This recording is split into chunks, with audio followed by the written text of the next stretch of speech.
He was a war hero, but turned to a life of crime, killing a policeman and inspiring a Hollywood film.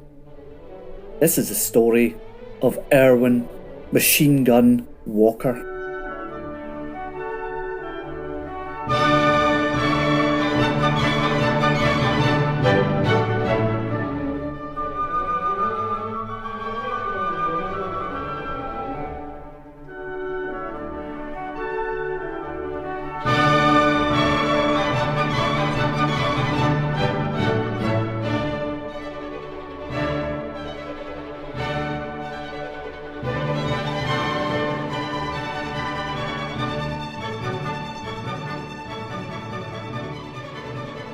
Hi, and welcome back to the Historical Crimes and Criminals podcast. I'm Steve, your host. I have always been fascinated by the Americana of the 1940s and 50s and find something wonderfully atmospheric in the novels and the films set in the LA of the 1940s and 50s. The Los Angeles of that time was described by Raymond Chandler's wisecracking private investigator, Philip Marlowe, as a nasty place filled with tough-looking palm trees. Throughout, there's an undercurrent of malevolence that contrasts with the beautiful side of the city, and we see this portrayed perfectly in James Ellroy's LA Confidential, where killers, rapists, and movie stars all walk the same streets. In Dorothy B. Hughes' dark, sinister masterpiece of a novel, In a Lonely Place, we follow an unnamed serial killer stalking the dark, unlit, nighttime streets. And if you've never read this book, add it to your wishlist. Post-war Los Angeles was certainly a hotbed of ethnicities, soldiers returning from the trauma of the European Pacific Wars, and an underworld of crime trying to catch up with his East Coast cousins. Erwin Matthias Walker had been born in Glendale, California in 1917. Walker attended Caltech, excelling in electronics and communications, although dropping out after just 1 year. He worked as a police dispatcher and radio operator at the Glendale Police Department. During World War II, he was conscripted and served in the Pacific Campaign. He was placed in charge of a Signal Corps detachment of 85 men. During the island hopping campaign, they were stationed at Leyte Island in the Philippines. The detachment was attacked by Japanese paratroopers who inflicted massive casualties to the inexperienced troops. Walker survived the war physically, but mentally he was broken. His crime spree began even before his discharge from the army. In August 1945, he entered an army ordnance warehouse at night, stealing 7 .45 caliber Thompson submachine guns, 12.5 caliber pistols, 6.38 caliber revolvers, ammunition, holsters, and magazines. Walker was discharged from the army in November 1945. He then stole an automobile, changed the license plates, and used it to transfer some of the stolen goods.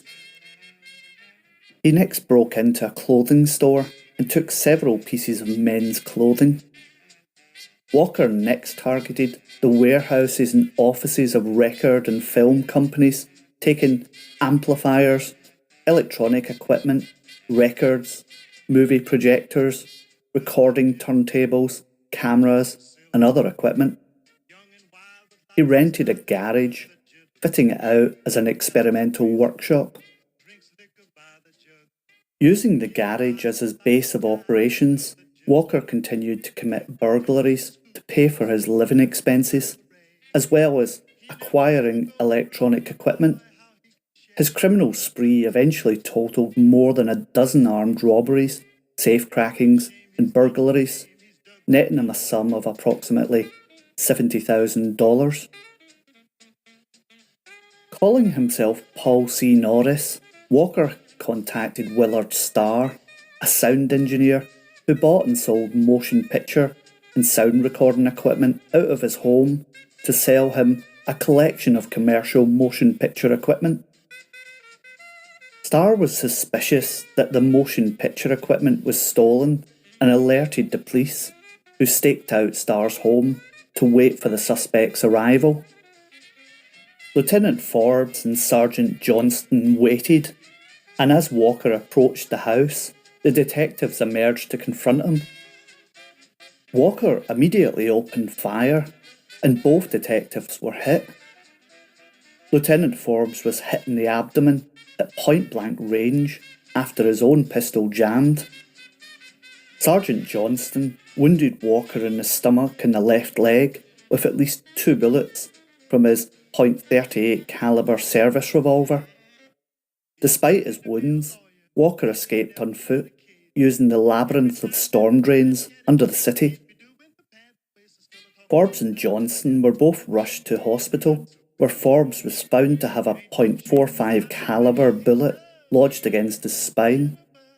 He recovered, although doctors were unable to remove the bullet, and it had to be left there in place. In May 1946, Walker committed another burglary, stealing rolls of safety detonating fuse and priming cord.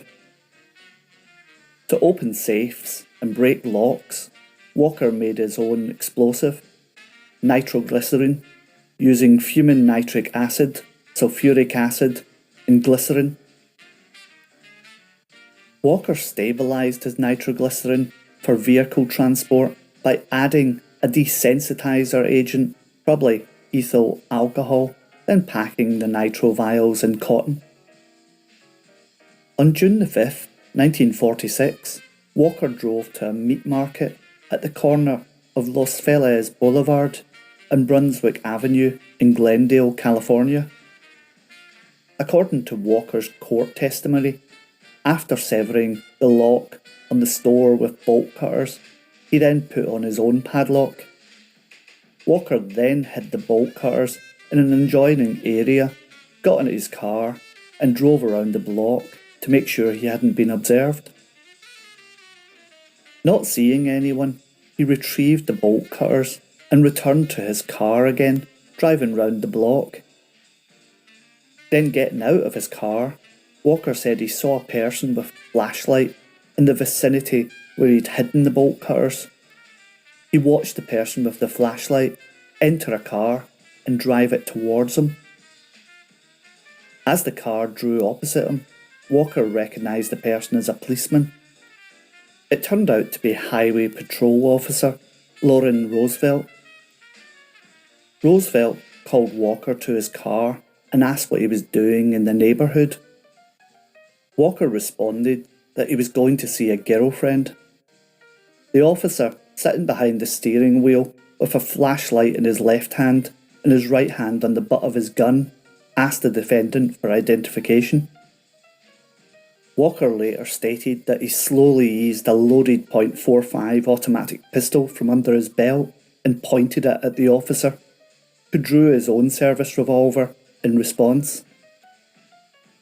Walker shot Officer Roosevelt twice, then ducked and ran, abandoning his own car and again escaping via the storm drains. Hit multiple times, Officer Roosevelt was rushed to a nearby hospital, and although badly wounded, he was able, before his death, to give a physical description of his assailant. The officer died in hospital a few hours after the shooting, and Walker's abandoned car was found to contain bolt cutters, a loaded Thompson submachine gun, a bag of tools, sap, sash cord, bell wire, hacksaw blades, hand drill, electric drill, wrenches, pry bar, extension cords, hammer, pliers, wire cutters, nitroglycerin, adhesive tape, and blasting fuses. After the fatal shooting of Officer Roosevelt, Walker abandoned safecracking and briefly worked at several jobs. He then experimented with making California license plates and driver's licenses, which could be used in selling several cars he'd previously stolen. By December 1946, Walker was robbing liquor stores at gunpoint. Acting on a tip, police located Walker living at a duplex apartment at North Argyle Avenue in Los Angeles. At 2 a.m, December the 20th, 1946, three detectives, Officer Wynne, Donahue, and Rombu, entered Walker's apartment using a key provided by the owner. Walker, who'd been asleep with a .45 caliber pistol on his bedside table, was caught reaching for a Thompson submachine gun on the bed beside him when the three detectives burst into the living room. After a fierce struggle for the submachine gun, which the arresting officers twice shot Walker in the shoulder and broke a butt of a pistol over his head, Walker was finally handcuffed and arrested. According to the detectives, Walker stated, "All right now, you have me. Do a good job." Walker matched the description, and Detective Donahue asked why he'd killed the highway patrolman, to which Walker replied that he had to. When asked, "Did you shoot the two officers in Hollywood?" Walker answered, "Yes." Walker's apartment was filled with weapons, ammunition, and license plates. 3 cars stolen by Walker were found nearby. Walker had apparently been expecting to be stopped by the police again, as one of his stolen cars was fitted with a loaded Thompson submachine gun, set to automatic fire and fixed in a position so as to fire through the driver's door. At the hospital, Walker was found to have scars from bullet wounds, a souvenir of the April gun battle with Forbes' partner, Sergeant Stuart Johnson. These, Walker stated, he had treated on his own. Walker also told the detectives that he'd been stopped the previous week by 2 motorcycle patrolmen on Hollywood Boulevard for a minor traffic violation, but had been only given a warning. Lucky for them, they didn't try and make me get out of the car. I had a submachine gun on me then. You might have seen 2 more dead cops. Detective Wynne would later testify at Walker's trial that on the morning of December the 21st, 1946, he talked with the petitioner for about an hour at the hospital, where Walker made statements indicating that he'd murdered Officer Roosevelt during an attempt to commit a burglary, and he had committed the attempted murders of Detective Forbes and Johnson in addition to various robberies and burglaries, and that his statements were freely and voluntarily made. After Walker's arrest, his parents claimed a long history of insanity existed in both branches of the family. They provided evidence of 9 members of the family who had all had mental health problems. Walker pleaded not guilty by reason of insanity. At his trial on June 2nd, 1947, Walker's attorney cited Walker's previous excellent record, his war experiences, and a family history of mental illnesses. Walker's paternal grandfather had been confined to a state mental hospital for 32 years. Walker's parents, Weston and Irene Walker, testified in his defence. Mrs. Walker stated that Erwin was kind and affectionate while growing up, but returned from the war as a depressed loner. However, the trial judge found Walker sane, noting that Walker himself testified at great length in the trial and demonstrating a mentally and scientific learning far above the average. This is a case in which I feel my responsibility very greatly. The defendant, of course, in his lengthy time on the witness stand, here showed a high degree of intelligence. I seldom recall a more intelligent witness, a witness who gave clearer responses to the questions than did Mr. Walker. It is true that he had a war experience that, in the vernacular of the servicemen, might be termed rugged. But I would say that perhaps millions of his fellow Americans had experiences that were equally as rugged during the war. I believe that in addition to my finding that the killing of Lauren Roosevelt was murder in the first degree as a matter of law, I feel it was a deliberate killing and a purposeful one on the defendant's part. Walker was sentenced to death in the gas chamber. After a motion for a new trial, an appeal to overturn Walker's conviction and death sentence were rejected in December 1948, Walker's father, Weston, committed suicide by hanging himself with a length of rope. Walker was sent to death row in San Quentin to await execution of his sentence. Whilst at San Quentin, he was diagnosed by the prison psychiatrist as having paranoid schizophrenia. On April the 14th, 1949, 36 hours before his scheduled execution, a corrections officer found Walker unconscious after an apparent suicide attempt, which Walker tried to hang himself with a radio headphone cord wrapped around his neck. He was successfully revived, and the execution was postponed indefinitely while a psychiatric examination was performed.